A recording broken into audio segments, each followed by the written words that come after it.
ये कहा जा सकता है, पूछा जा सकता है कि मौजूदा परिस्थितियों को देखते हुए क्या चीन अमेरिका से ज्यादा भरोसेमंद नजर आ रहा है?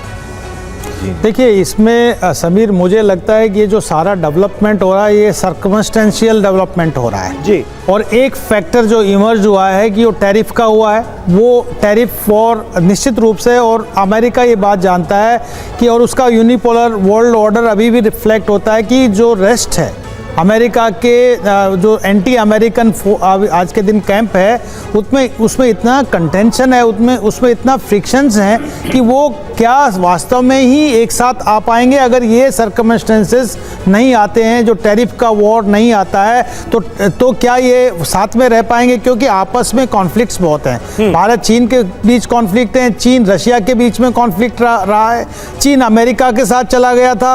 ये बात आप मान के चलिए कि ये क्या वास्तव में ही एक साथ एकजुट एक मोर्चा बनाएंगे? क्योंकि अभी भी जो ट्रंप से नेगोशिएशन चल रहा है वो बायलैटरल नेगोशिएशन चल रहा है, ना कि कलेक्टिव नेगोशिएशंस ट्रंप को इस टैरिफ वॉर को लेकर कर रहा है। पहली बार चीन का स्टेटमेंट भारत के संदर्भ में आया है कि बहुत बड़ा इनजस्टिस कर रहा है, इस तरीके के कोऑर्सिव डिप्लोमेसी, टैरिफ डिप्लोमेसी नहीं करनी चाहिए। ये पहली बार किसी देश ने दूसरे देश के लिए बोला है। बाकी सब इंडिविजुअली नेगोशिएट कर रहे हैं। तो सवाल जो बड़ा एक सवाल उठता है कि जो रेस्ट में कन्फ्रंटेशंस है, प्रॉब्लम्स हैं, क्या वाकई ये सस्टेनेबल है या एक पर्टिकुलर इशू? क्योंकि जिस दिन टैरिफ का रिजोल्व हो गया, भारत के साथ हो गया, बाकी देशों के साथ हो गया, तो क्या ये अलायंस बरकरार रहेगा, ये ब्रिक्स रहेगा, एससीओ उतना मजबूत रहेगा, या भारत या बाकी देश इंडो पैसिफिक स्ट्रेटेजी और क्वाड के माध्यम से नेगोशिएट करेंगे? तो ये मुझे लगता है कि हमको लॉन्ग टर्म इंटरेस्ट देखना चाहिए। चीन और भारत के बीच में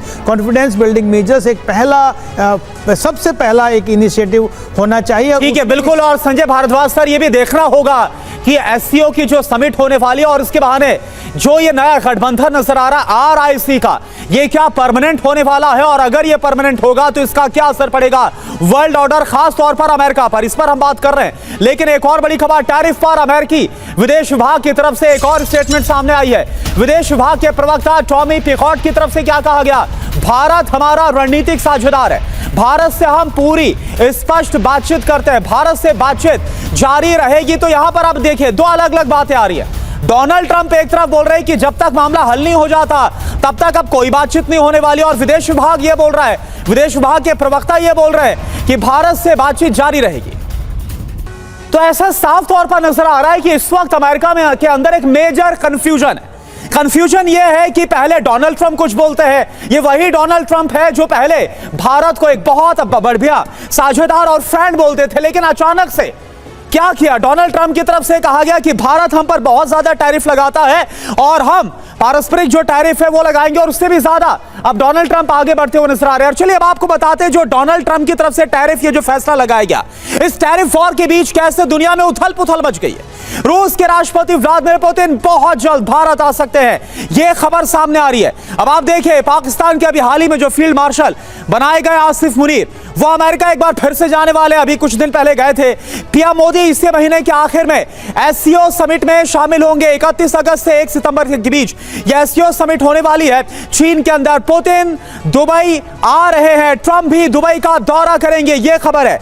रूस से युद्ध के बीच ज़ेलेंस्की यूएई जा रहे हैं और नेतन्याहू दिल्ली आ रहे हैं, यह खबर सामने आ रही है। ईरान के राष्ट्रपति पेजेश्कियान भी बीजिंग जाएंगे, और वहीं ब्राजील के राष्ट्रपति लूला दा सिल्वा जल्द दिल्ली का दौरा कर सकते हैं। और आपको बता दें कि ब्राजील और भारत ही ये दो एकमात्र जो इस तरह जो दो देश हैं जिन पर सबसे ज्यादा 50% का जो टैरिफ है वो लगाया गया। ये सब कुछ जो हो रहा है सर, मैं सिंह सर आपसे जानना चाहूंगा, क्या इसका असर आपको पड़ता हुआ नजर आएगा? और अगर ये आरआईसी एससीओ समिट में जो बातचीत होगी, बायलैटरल टॉक्स होंगे, अगर ये जो आरआईसी गठबंधन बनता हुआ नजर आता है, ये परमानेंट होता है, ये मजबूत होता है, तो ये कितना बड़ा चैलेंज होगा अमेरिका के सामने?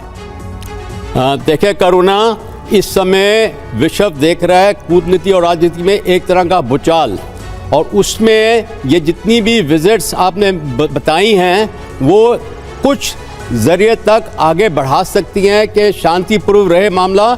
और जो टैरिफ का मामला है वो मेरी समझ के मुताबिक वो भारत और अमेरिका को ही उसको सॉल्व करना पड़ेगा।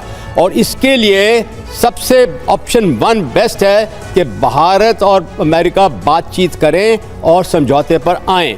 दूसरा, आप जो एससीओ के बारे में बात कर रहे हैं, मेरी समझ के मुताबिक एससीओ का कोई खास रोल इसमें नहीं हो सकता। उसकी ऑर्गेनाइजेशन का जो मुद्दा भी है वो इसको नहीं कवर कर सकेगा। बट हाँ, जब प्रधानमंत्री जाएंगे चीन में तो शी जिनपिंग के साथ जो उनकी 1-to-1 बायलैटरल होता है उसमें कोई ना कोई कदम आगे बढ़ाएंगे। पर चीन और भारत के बीच में दो मुद्दे बहुत ही खतरनाक भारत की फेवर में नहीं है। लेकिन तो सर सिंह सर, दो बातें हम इग्नोर नहीं कर सकते। एक तो ये जो खबर आ रही है कि पीएम मोदी का अचानक से दौरा का जो पूरा कार्यक्रम है वो बना है चाइना का नंबर 1, और नंबर 2 ये 7 साल के बाद जा रहे हैं प्रधानमंत्री चाइना। एससीओ पे जाने का तो मोदी साहब का खबर थी कि जाएंगे, अभी पक्का हो गया है। देखें, 2 मुद्दे, पाकिस्तान और दूसरा हमारा जो सीमा बॉर्डर डिस्प्यूट है, वो एक बहुत मतलब एक तरह का मुश्किल मामला है जिसके चीन के साथ हमारे साथ समझौता होना बहुत मुश्किल है इस समय। परंतु अगर बॉर्डर को अलग रखते हैं तो ये 21st सेंचुरी एशियन सेंचुरी गिनी जा रही है, उसमें भारत और चीन को एक समझदार देश बन के आगे बढ़ना चाहिए जो कि अमेरिका के सामने हम पेश आए। दूसरा है कि रूस के अभी राष्ट्रपति पुतिन का भी है, पहले कहा गया था कि एंड ऑफ अगस्त शायद आ जाएं, तो बहुत जल्द आएंगे। ट्रम्प की विजिट है अगले हफ्ते पुतिन के साथ। तो ये सब मामले जो हैं इसमें कुछ ना कुछ नतीजा मिलेगा। जैसे कि आपने बोला है रिक, देखो रिक भी एक बहुत लूज कंसेप्ट है इस समय, पिछले 20 साल में आगे नहीं बढ़ सका। अभी टैरिफ वॉर करके हो सकता है, बिल्कुल बदल चुकी हैं, सर्कमस्टेंसेस बिल्कुल चेंज हो चुकी हैं, और इसीलिए ये झलक मिलती हुई नजर आ रही है इन खबरों में कि वर्ल्ड ऑर्डर बदलने जा रहा है। और इसमें भारत और चीन के संबंध क्या होंगे ये आने वाला वक्त तय करेगा, अमेरिका का रुख तय करेगा। भारत पर ट्रम्प टैरिफ को लेकर नेतन्याहू ने कहा, अमेरिका भारत आम सहमति पर पहुंचे। नेतन्याहू कह रहे हैं टैरिफ पर टकराव को सुलझाना जरूरी है, ये बेंजामिन नेतन्याहू भी मान रहे हैं। पीएम मोदी मेरे बहुत अच्छे दोस्त हैं, ये बात एक बार फिर नेतन्याहू दोहराते हुए नजर आ रहे हैं। आज की तारीख में इजराइल अमेरिका का एक बहुत अहम सहयोगी है, और बेंजामिन नेतन्याहू के इस बयान से यह लगता है कि इजराइल ये बिल्कुल नहीं चाहता कि अमेरिका और भारत के रिश्तों में कोई कड़वाहट आए, और इसीलिए ये बयान दिया गया है। अब आपको बताते हैं कि कैसे ट्रंप के टैरिफ से दुनिया 2 भागों में बंट गई है। एक तरफ वो देश जो टैरिफ पर नरम रुख अपनाए हुए हैं, दूसरी तरफ वो देश जो टकराव के मूड में नजर आ रहे हैं। एक तरह का बंटवारा, एक तरह का डिवाइड सीधे तौर पर नजर आ रहा है, और ये क्या बता रहा है ये हम आपको बताते हैं। टैरिफ पर देखिए नरम रुख किसका है, ब्रिटेन का है। टैरिफ पर टकराव का जहां तक सवाल है तो भारतीय नागरिकों के निष्कासन तक की बात हो रही है। तो ये कहीं ना कहीं वर्ल्ड ऑर्डर बदलता हुआ नजर आ रहा है, और जो हमने स्टार्टिंग में बात कही कि कहीं ना कहीं 2 गुट बनते हुए नजर आ रहे हैं, एक डिवाइड बनता हुआ सीधे तौर पर नजर आ रहा है। इसे बहल साहब कैसे आंका जाए और इसका परिणाम आने वाले वक्त में क्या हो सकता है, क्योंकि ये लक्ष्मण रेखा तो एक तरह से डोनाल्ड ट्रंप ने ही खींची है, टैरिफ बम मारकर कि या तो आप रूस के साथ रहेंगे या हमारे साथ रहेंगे, वरना भारत तो रूस और अमेरिका दोनों को अपना सहयोगी मानता आया है। बिल्कुल सही कह रहे हैं आप, बहुत ही अच्छा प्रश्न है ये। सबसे पहले अमेरिका के अंदर एक हवा बनाई जा रही है कि इंडियंस जो है, जो कि बहुत ही प्रोफेशनल हैं, वो जॉब्स लेके जा रहे हैं अमेरिकन्स के, और ये बात को बार बार वहां पे इस समय दोहराया जा रहा है। और दूसरी चीज है, अगर हम एवरेज टैरिफ देखें आज जो ट्रंप ने लगा रखा है पूरे विश्व के अंदर, वो है 17%, और भारत ने क्या लगाया है एवरेज, ये गोल्डमैन सैक्स के हिसाब से 16.2% हमारा एवरेज टैरिफ है। लेकिन एग्रीकल्चर डेयरी प्रोडक्ट्स पे 36 से लेके 37% है, क्योंकि हमारे 86% फार्मर्स जो हैं वो 2 हेक्टेयर या उससे कम की जमीन, यानी कि स्मॉल एंड मार्जिनल फार्मर्स हैं, जिनकी लाइवलीहुड पे इफेक्ट हो सकता है। तो अब जो अमेरिका करना चाहता है, अगर आप शुरू से देखें तो वो भारतीय मूल के लोगों को टारगेट कर रहा है, खासकर उनको बेड़ियों में भेजा था उन्होंने, अगर आपको याद हो। अमेरिकन का जो मागा थ्योरी है, मागा थ्योरी खुद इस समय डिवाइडेड ओपिनियन पे है ट्रंप को सपोर्ट करने के लिए। ट्रंप की अपनी पॉपुलैरिटी 52% से नीचे गिर के आज 38% पे है। 6% तो लास्ट 2 महीने में कम हुई है। कहीं ना कहीं ये बहुत जरूरी है कि हम अपने हितों का ख्याल रखें। हाँ, अमेरिका से हमें लड़ाई नहीं करनी है, हमें अमेरिका से डिस्कशन करना है, लेकिन साथ साथ में ये भी देखना है कि हमें डाइवर्सिफाई करना है अपने रिसोर्सेस को, सप्लाई चेन को, और वो मिलके करे, चाहे रशिया, इंडिया, चाइना करे, ब्रिक्स के साथ करे, या वो देश जिनके ऊपर बहुत भारी पड़ रहे हैं ये टैरिफ के। अब देखिए कनाडा को हम भूल गए, कनाडा के ऊपर भी बहुत बड़ा टैरिफ का मार्जिन 30% से ऊपर लगा हुआ है। टैरिफ, कनाडा एक और देश है जहां पे हम अपनी इकोनॉमी को और सप्लाई चेन्स को डाइवर्सिफाई कर सकते हैं। ये बहुत इंपॉर्टेंट टाइम है हमारी हिस्ट्री के अंदर, जब प्रधानमंत्री मोदी के सामने ये डिसीजन आ रहा है कि क्या रशिया का साथ छोड़ दें या फिर अमेरिका का पकड़ लें। उन्हें किसी का साथ छोड़ने की जरूरत नहीं है और वो डर भी नहीं रहे हैं। उन्होंने क्लियरली बोला है कि स्ट्रेटेजिक ऑटोनॉमी को फॉलो करेंगे। आप देखिएगा जैसे ये रशिया यूक्रेन का युद्ध एक पीस की तरफ बढ़ता है, ये आधी से ज्यादा प्रॉब्लम्स हमारी कम हो। बिल्कुल, और बहल सर, कल हमने सुना स्वामीनाथन शताब्दी समारोह के दौरान प्रधानमंत्री ने क्लियर भी कर दिया कि हम यहां पर कहीं भी झुकने वाले नहीं है, भले इसका व्यक्तिगत नुकसान क्यों ना उठाना पड़े। किसानों का हित, पशुपालकों का, मछुआरों का हित, इससे हम कोई कॉम्प्रोमाइज, कोई समझौता नहीं करने वाले। एक और बड़ी खबर क्या है, रूस के राष्ट्रपति पुतिन से मिले हैं एनएसए अजीत डोभाल। मॉस्को में एनएसए डोभाल पुतिन की मुलाकात हुई है। जो खबर आ रही है पुतिन की भारत यात्रा को लेकर काफी उत्साहित है, ये डोभाल की तरफ से कहा गया। भारत और रूस का रिश्ता बेहद खास है, इसे भी रेखांकित किया गया।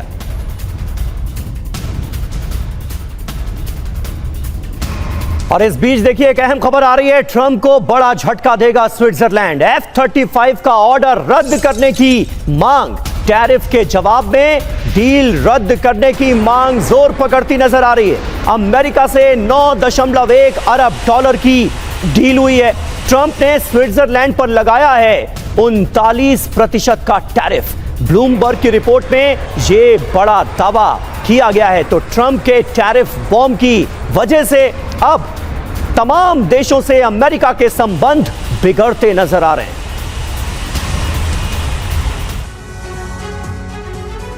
तो देखिए स्विट्जरलैंड ने कैसे अमेरिका को जवाब देने की तैयारी कर ली है। आइए आपको बताते हैं कैसे अमेरिका को अरबों डॉलर का झटका दिया है स्विट्जरलैंड ने। डील क्या है, अमेरिका से 36 F-35A जेट्स खरीदेगा स्विट्जरलैंड, लेकिन यह डील अब खटाई में पड़ती हुई नजर आ रही है। करुणा, बिल्कुल, आप देखिए कितने की डील थी, 9.1 अरब डॉलर की डील, लेकिन यह खटाई में पड़ रही है।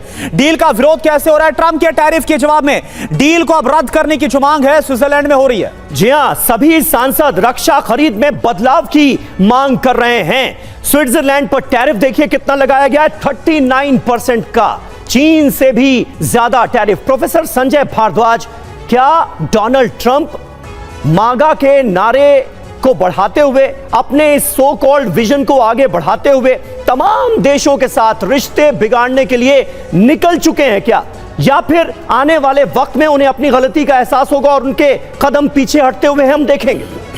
देखिए, इनके लिए कहा जाता है बड़े बिजनेसमैन है, लेकिन मुझे लगता है इनकी बुद्धि थोड़ा भ्रष्ट हो चुकी है। इनका दिमाग काम नहीं कर रहा है। सबसे बड़ी बात देखिए कि अमेरिका ने अपने लिए एक बहुत बड़ा मार्केट क्रिएट किया था यूक्रेन रशिया वॉर होने पे, और साथ ही साथ पूरे यूरोप में हथियार बेचने के लिए। स्विट्जरलैंड एक न्यूट्रल कंट्री था, डिफेंस की बात ही नहीं करता था, वो आर्म्स खरीदने के लिए आतुर हो रहा था। जापान ने अपनी डिफेंस पॉलिसी चेंज की, बेल्जियम ने अपनी न्यूक्लियर पॉलिसी चेंज की और अमेरिका ने एक अच्छा मार्केट क्रिएट किया था। लेकिन जिस तरीके की ये पॉलिसीज जैसे टैरिफ लेके आ रहे, इम्पोज कर रहे हैं, ये निश्चित रूप से अमेरिका को एक बहुत बड़ा सेटबैक होगा। जिस तरीके से मेक अमेरिका ग्रेट अगेन, मुझे नहीं लगता, ये डिक्लाइन लग रहा है। लेकिन एक इसमें प्रॉब्लम ये आ रहा है कि जो अलायंस अमेरिका के खिलाफ क्रिएट हो रहा है वो इशू बेस है, वो एडोकिज्म तैयार कर रहा है, वो सस्टेनेबल लॉन्ग टर्म नहीं है। कि आप एक मल्टीप्लेक्स ऑर्डर की तो डिमांड आप देख रहे हैं कि होना चाहिए, यूनिपोलर नहीं होना चाहिए, लेकिन आप इशू को लेके ही आप एक साथ आ रहे हैं। मुझे लगता है कि सस्टेनेबली अमेरिका का यूनिलैटरलिज्म को कंटेन करने के लिए सारे देशों को, और ये अमेरिका को समझना होगा, ये 60, 70, 80 का दशक नहीं है। आज भारत बहुत आगे जा चुका है। अगर वर्ल्ड इकोनॉमी की बात करें तो जहां भारत आज 18% कंट्रीब्यूट करता है, वहीं अमेरिका